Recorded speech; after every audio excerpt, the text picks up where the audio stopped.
Bakit ba tayo pinapatawag ni Kapitan Tiago dito? Darating daw kasi yung anak ng iba kong kaibigan ni Kapitan Tiago.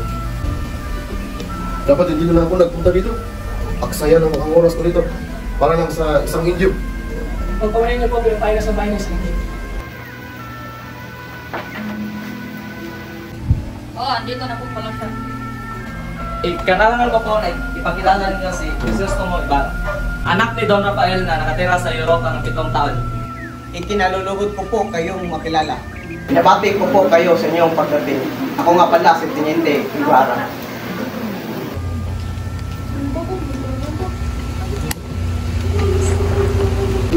Kumusta naman po Ginoong Ibarra habang kayo ay nasa Europa? Mabuti naman po. Marami po ako natutunan iba't ibang kultura mula sa kanila. Pero hindi pa rin nila naikumpara ang aking kultura. Anong iyong sabi? Nag-aaksaya ka lang ng pera para matutunan yun. Kahit nga mga bata dito, alam yan. Paumanin po, pero meron pa akong mahalagang pupuntahan. Mauna na po ako sa inyo. Teka lang muna, darating si Maria Clara. Tingnan niyo ang mga nangyayari sa mga batang pinapadala sa Europa. Kaya dapat bawal ito sa pamahalaan. Binata! Teniente, kayo po pala. Ibarra, dapat po kayo malaman tungkol sa inyong ama. Tungkol sa aking ama? Tama po kayo. Ito ay tungkol sa iyong ama na namatay sa bilangguan. Sa bilangguan? Namatay ang aking ama sa bilangguan? Nangyaring iyon, nabilanggo ang iyong ama at doon na rin namatay.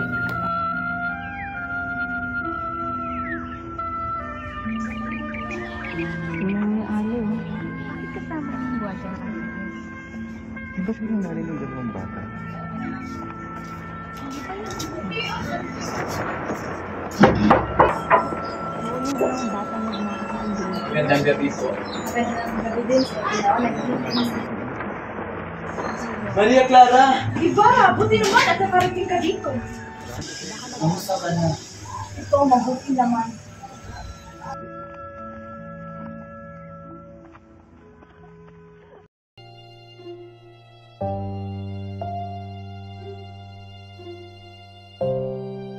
Mahal ko, kailangan ko palang pumunta ng San Diego bukas dahil araw ng mga patay at kailangan ko rin bisitahin ang iyong mga kasama. Naiintindihan kita, Ibarra. Mag-ingat.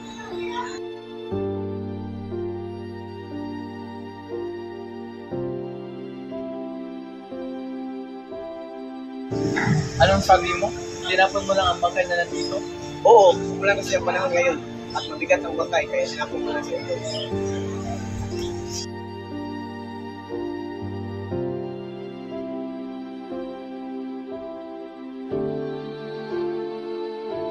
Hoy, ikaw, anong ginawa mo sa aking ama?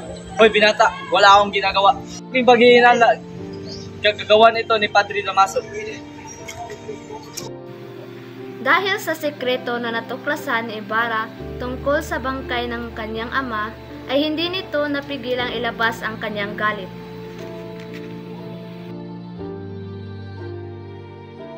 Si Crispin ay napagbintangang nagnakaw sa loob ng simbahan, kaya't hindi siya maaaring umuwi hanggat hindi niya maibabalik ang kanyang ninakaw. Labis na karahasan ang nangyari sa magkapatid sa kamay ng sakristan mayor na sala rin sa pagnanakaw.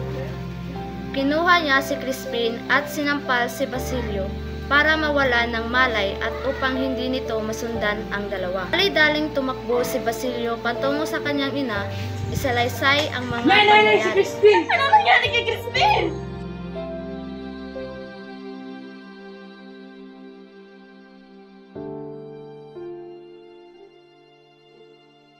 Umaga po, maaari ko pong makita ang anak ko na si Crispin? Huwag ka na magkailasisa. Matapos magnakaw ang mga anak mo. Sibil para dakpin ang mga anak mo. Ano ho? Diyos ko po, huwag niyo papabayaan ang mga anak ko. Nasaan ang mga ninakaw ng mga anak mo? Magnanakaw? Hindi magnanakaw ang anak ko! Sumama ka na sa may sisa, huwag ka nang sinungaling. Wag po, hindi po magnanakaw ang anak ko! Wag! Opo! Buksan niyo po ito! Mananatili ka dito. Hanggat hindi sinisauli ang mga ninakaw ng mga anak mo. Hindi magnanakaw ang mga anak ko! Hindi magnanakaw ang mga anak ko! Sige, malis ka na bago magbago ang isip ni Andres.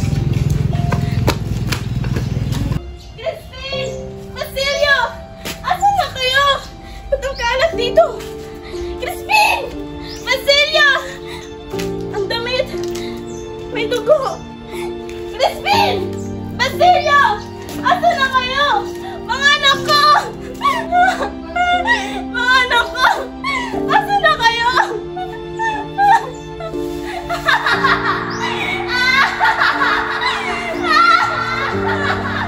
Crispin! Basilio! Magandang hapon po, Mang Tasyo. Magandang hapon din sa iyo, Imelda. Maupo ka. Anong may pagyanin ko sa iyo? Ibig ko po sana humingi ng payo kagaya na pabigay niyo ng payo sa aking ama sa pagpapatayo niya ng paaralan. Kung ako ang tatanungin sa nararapat na katungkulan, sapagkat may lakas, maging na may kaya, tungkulin at kinaman.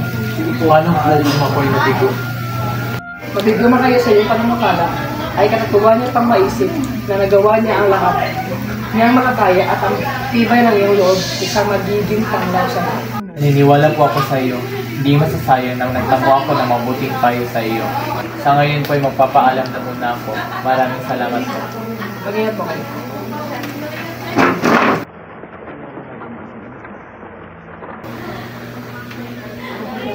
Uy, Elias, tuloy ka. Ano ang kailangan mo? Ako po ay may mahalagang sasabihin sa inyo. Tungkol po ito sa iyong mga kaaway. Kaaway? Sa panahon ngayon, marami na. Hindi ang mga may sala, kundi ang mga mararangal. Huwag na huwag mong kalimutan ang mga babala ko. Maraming salamat sa iyong babala. Sobra na ang naging gastos ng paaralan niyan. Ang hirap sa mga Indio na yan ay nakapag-aral lang ng konti ay akala mo kung sino na. At ang mga taong iyan ay namamatay at mabubulok sa bilangguan. Wala kang karapatang alipustuhin ang banal na alaala ng aking ama.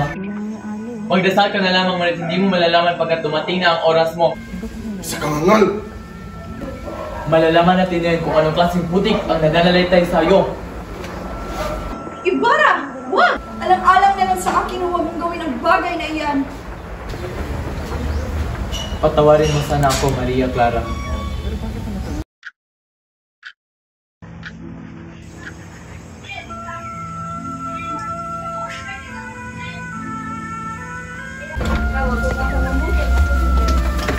Santiago, nabalitaan ko na kasi si Mary Clara, kaya dinala ko si Doktora Ismael. Gracia. Isabel? Kapitan Tiago, kinagagala kong ipakilala sa iyo si Don Alfonso Linari, kamag-anak ni Padre Damasio. Ikinagalang kitang makilala. Ako din po. Alin, dito tayo.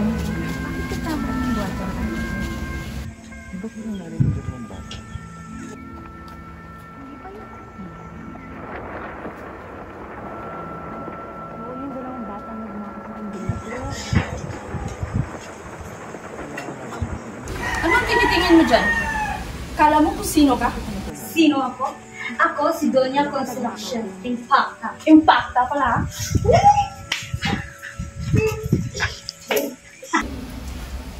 Anong nangyayari dito? Itigil niyo yung dalawa. Nakakahiya sa bisita. Tayo na, Don Alfonso.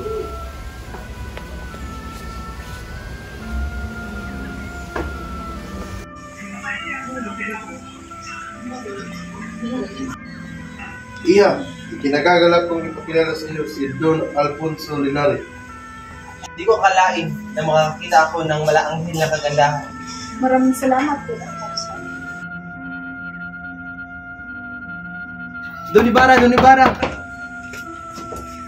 Aba, Elias, kailangan mo na lumisan. Bakit? May natuklasan akong isa sa gawang pag-uusig.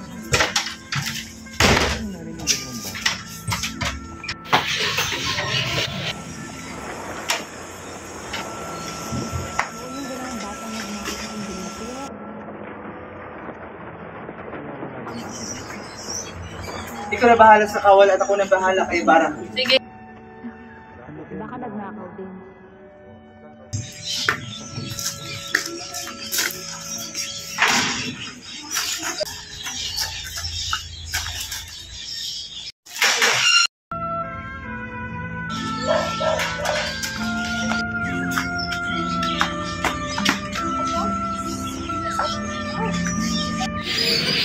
Aba, si Ibarra at Elias yun ah. Mahal ko, sadyang hindi tayo nauukoy sa isa't isa. Narito ako para sabihin pinapatawad na kita. Lumigaya ka sana. Huwag kang magsalita nang hindi mo alam ang katotohanan. Natuklasan ko na ako yung tunay na ama ay si Padre Damaso. Ano? Nagtaksil ang aking ina. Ayon kay Padre Damaso, hindi ako makakapasal sa iyo. Kung hindi ay ibubunyag niya sa mga tao ang aking tulihin. Ako ang iyong dapat patawarin sapagkat naalinlangan ko ang iyong pagkatao. Wakas ka aking mahal at lagi mo tandaan na ikaw ay lagi nasa puso. Paalam, mahal kong Maria Clara. Tumakas sina Elias at Ibarra patungo sa ilog gamit ang bangka. Nang masundan sila ng mga gwardiya sibil, ay nakapag-desisyon si Elias na tumalon at agawin ang kanilang mga atensyon. Nagpaputok ang mga gwardiya sibil at nang lumitaw ang kulay dugo sa tubig, ay nilisan ng mga ito ang ilog sa kanilang paniniwala na patay na si Ibarra. Umapang si Elias sa pangpang upang humingi ng tulong nang nadatna nito si Basilio na umiiyak habang yakap-yakap ang bangkay ng kanyang ina.